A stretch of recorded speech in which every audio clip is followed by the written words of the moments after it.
The Carver Integrative Sustainability Center presents the Too Fast podcast, where the future farmers and agricultural specialists are serving you the weekly scoop on the world. And I'm your host, Kando, the Farm Plug. Now, we know the average person may not necessarily be interested in academic or industry experiences of sustainability. But on this show, we're connecting with students of life through social, political, and financial awareness as they're becoming future federal employees, entrepreneurs, as well as activists and policy experts and advocates of our time. So let's dig in. This podcast is brought to you by Tuskegee University's College of Agriculture, Environment, and Nutrition Sciences, Tuskegee University Cooperative Extension Program, and Anchor FM. We're currently available on many platforms, including Apple Podcasts, Breaker Audio, Google Podcasts, Pocket Casts, Spotify, and Radio Public.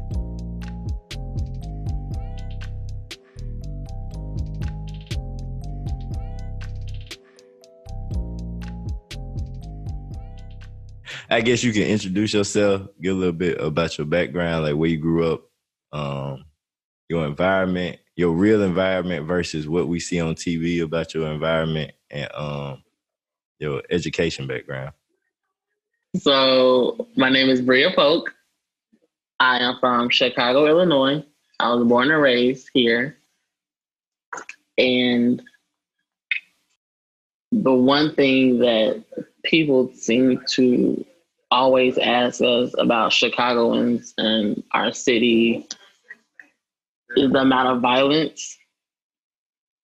The media posts more violence on TV than anything versus what we normally see. We see violence, yes, but not as bad as they portray it in media.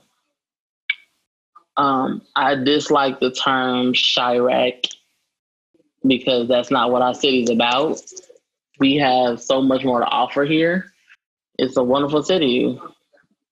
I love it. I'm a graduate from Tuskegee University. I graduated in 2016 with a Bachelor's of Science in Environmental Science. All right, so you grew up in Chicago. Yes. I guess the new generation, the popular term for Chicago, the what you call moniker is Chirac. Right. It's that like the Iraq War. That's the little term they decided to come up with. Right.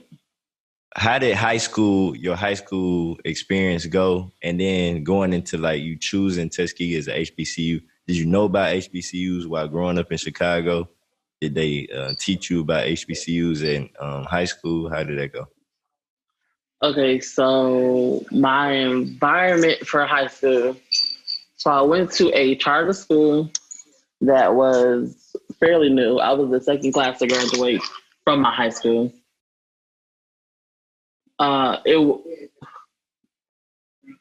My school wasn't in the, I guess, to use the lack of a better word, the ghetto or the hood. It was in a decent area, middle class area. It was up and coming, so the environment was very close knit. And coincidentally, when I chose Tuskegee, I got the same feeling. So I'm happy about the choice I made in my educational journey because of the path I was on with a close-knit family for high school. Like all my teachers knew me. They knew my family. They actually cared about, my education because I wasn't a student that normally liked to raise their hand in the classroom all the time. I was one that I would sit back and I did very well. I stayed on the honor roll in class and everything, but I wasn't one to be like, ooh, let me go. That just wasn't me. I was always very laid back in school, and that's how I've been in life. Did I know about HBCUs? Yes, I know about HBCUs, college, PWIs, all of those. My family was very, very strict about education. Most of my family was in education or in like, higher realms of professional jobs. So they all went to school. They preached going to school, college. Choosing Tuskegee wasn't actually my first choice. It was actually my second choice for school to go to. What was your first choice? My first choice was Tennessee State. Okay. But I never got a denial or acceptance letter from them.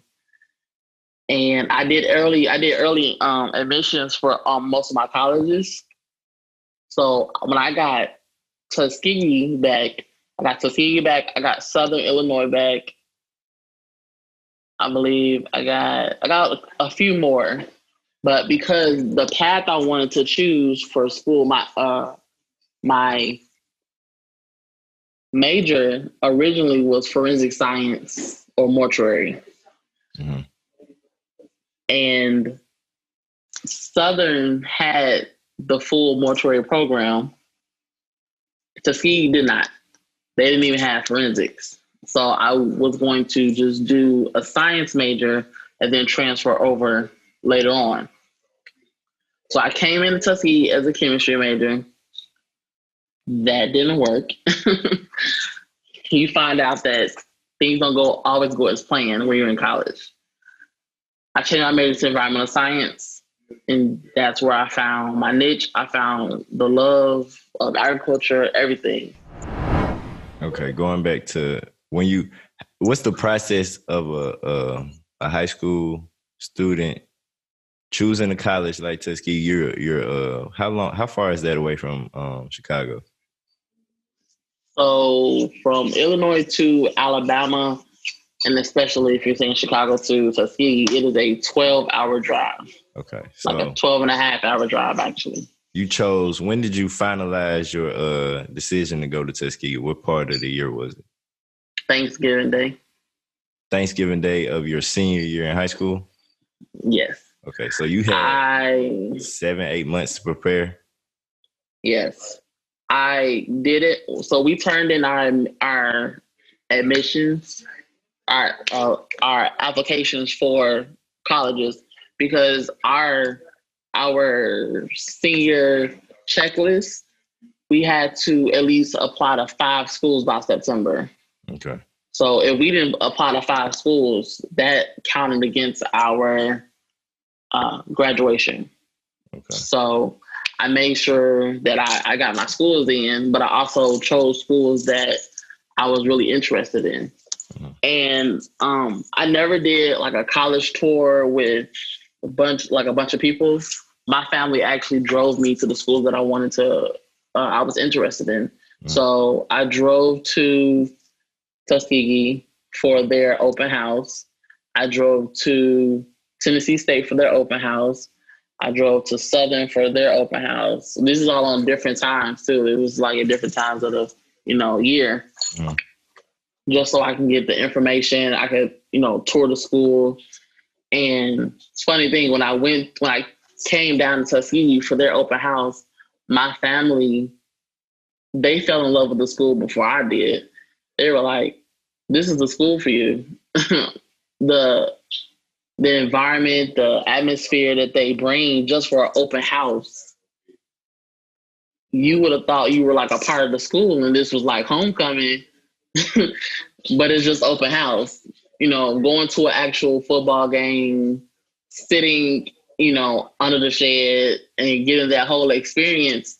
It's like, yes, I would love to spend my 4 years of higher education here.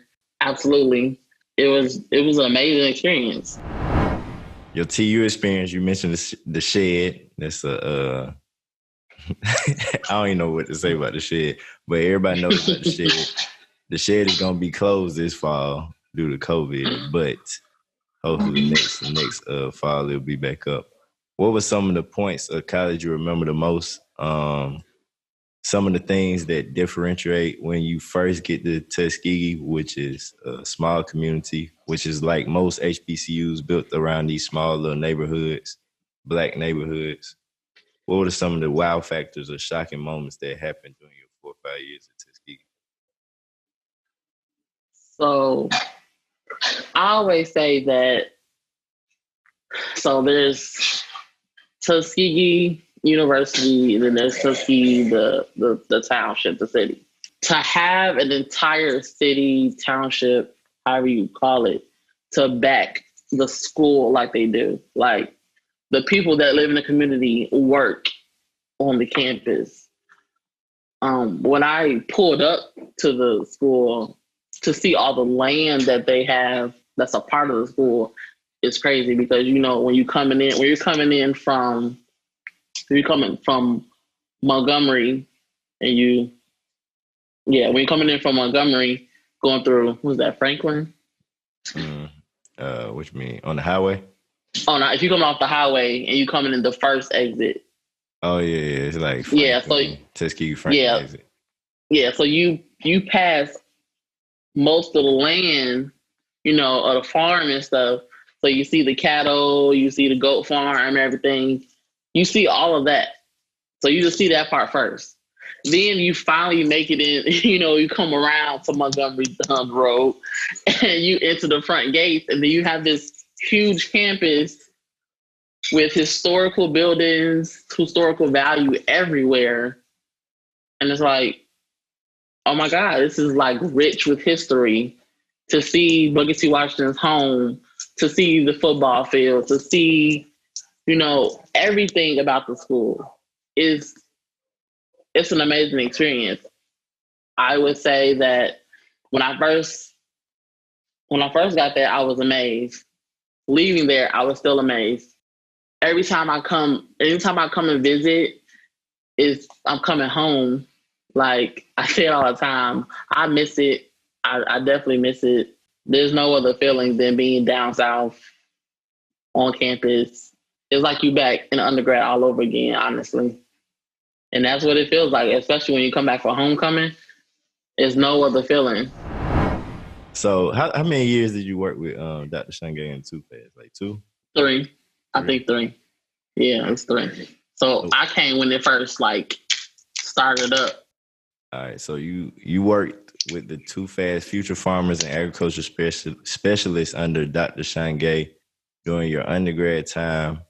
You did an internship and working through the school year, right? Yes. So what kind of work did you do? How did that play a part in your development during your undergrad year? So it was funny because when I come into work for Dr. Shange, was supposed to be work study. And work study turned into something, it turned into more than just a job for me. You know, being in the greenhouse, being at the hoop house, planting pumpkins or planting radishes, it turned my view of certain things. Like to be able to grow something with my own hands, to take care of it, to see the product of it, it was a satisfying feeling to know that I did this and to know that I can do this on my own if I wanted to, you know. The network and connections that I made being in Too Fast, it helped me think about what I wanted to do in the future. So working with the community, working with the schools and with students, it helped me land where I'm at today. You know, like as of now, I'm a high school biology teacher, but I want to further my education and get my master's in environmental science. So that way I can then take what I learned when I was away at school at Tuskegee in Too Fast and teach students in the city how to grow their own food and just dive into agriculture like never before. You see community gardens all the time, but are they really teaching the students? Are they teaching the community how to grow their own food or the purpose of growing their own food? What goes into growing their own food? These are all the skills that I want to teach others like it was taught to me. You know, even though we were doing things that was a part of research, there was still a lot of educational value behind it.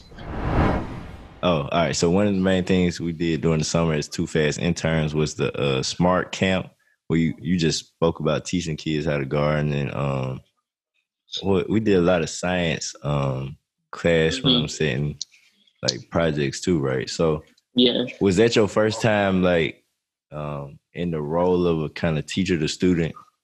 Yes, it was. Was that like, so you're a teacher now? Therefore, everybody that's gonna listen to this podcast, you're a teacher at where in Chicago? Yes, so I'm a teacher at an alternative options high school in Chicago, Illinois. It's called Ombudsman South.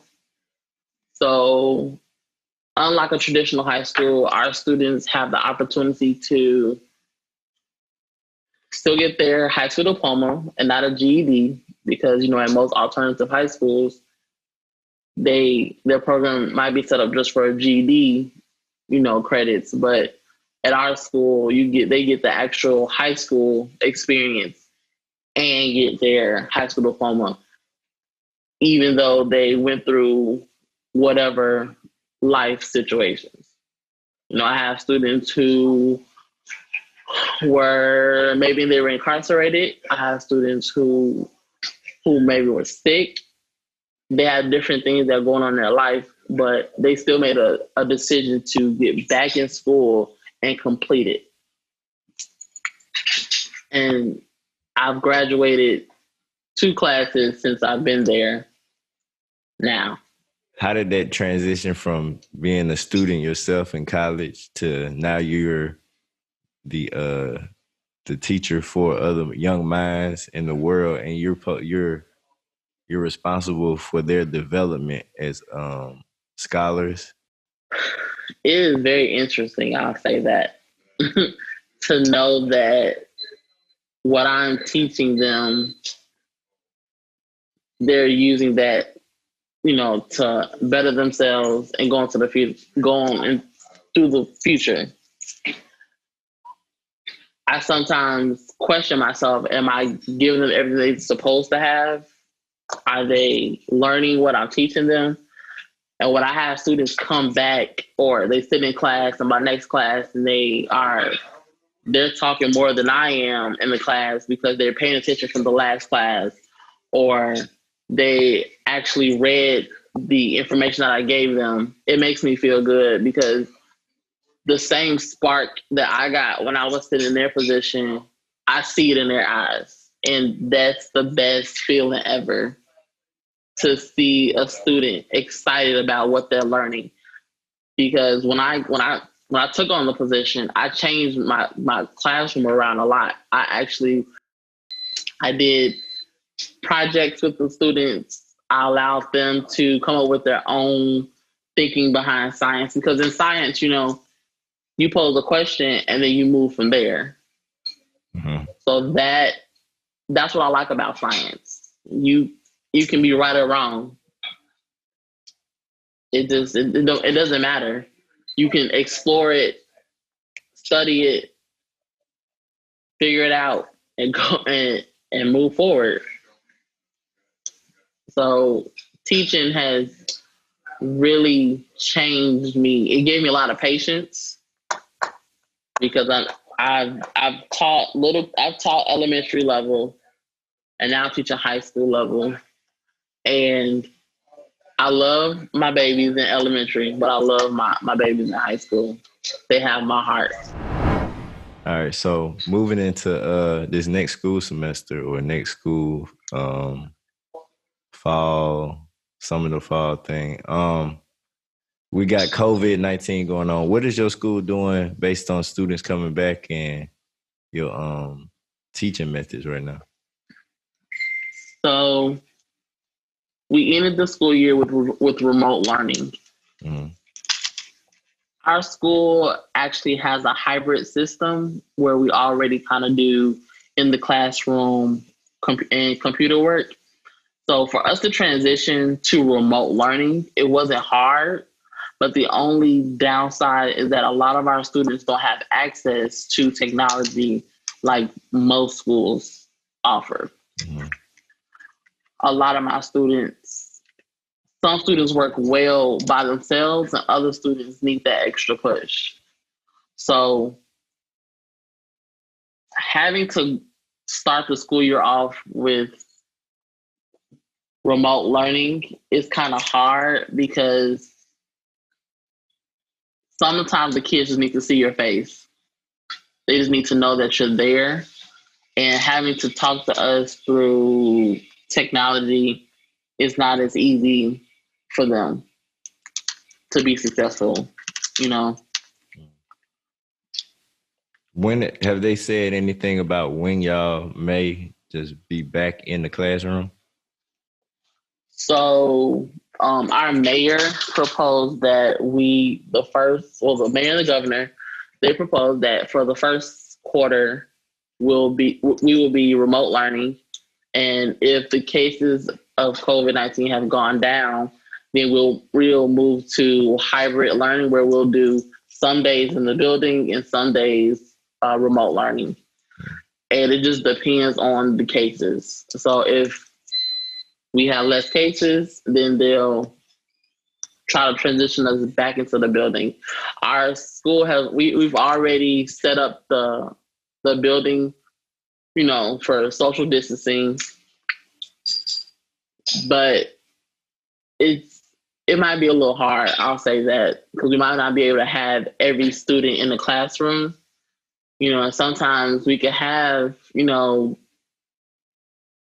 25 to 30 students that might need a class, but they might not be able to be in class, you know. So it's up and down, honestly.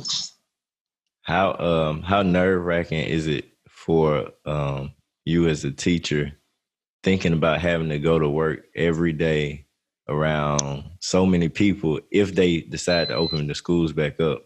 Is that a scary thing for you, knowing you are at a high risk just because you're dealing with so many young kids that may not take COVID as seriously as adults? Well, we see adults don't take it seriously, so we know kids not.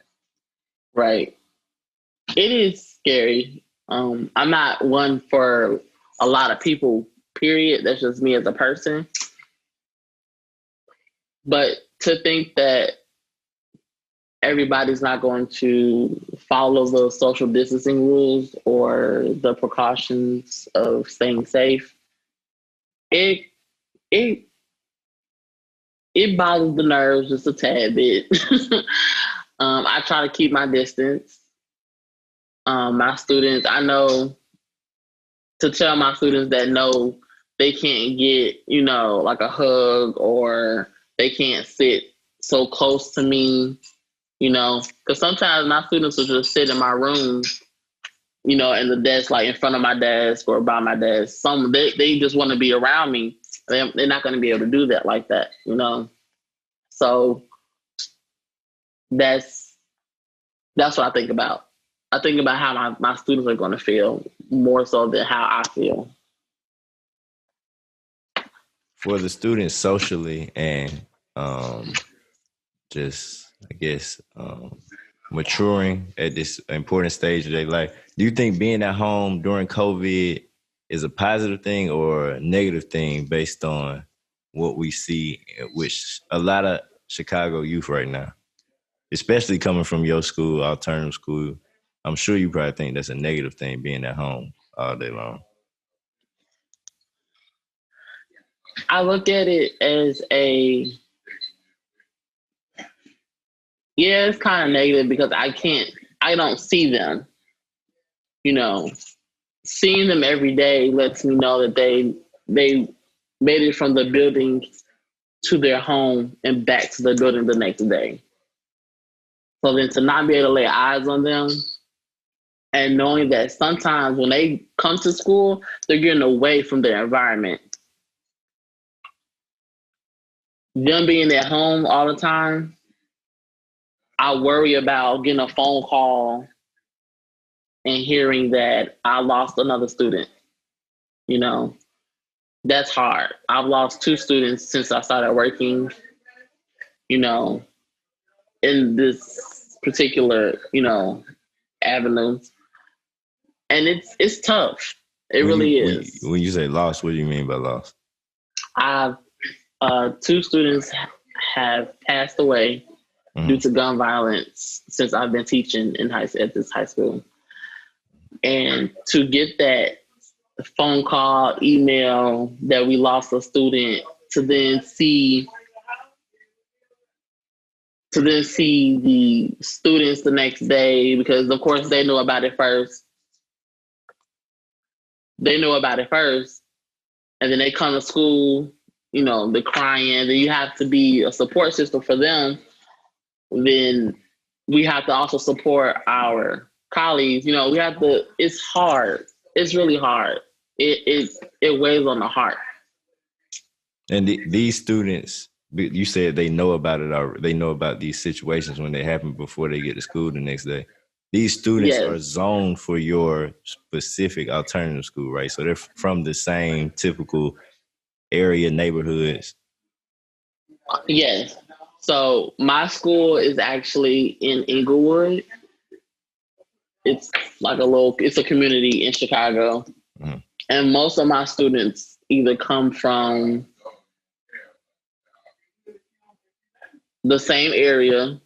I have Black, Hispanic, Latinos, but they all either came from the same high school, they live in the same blocks, in the same neighborhood.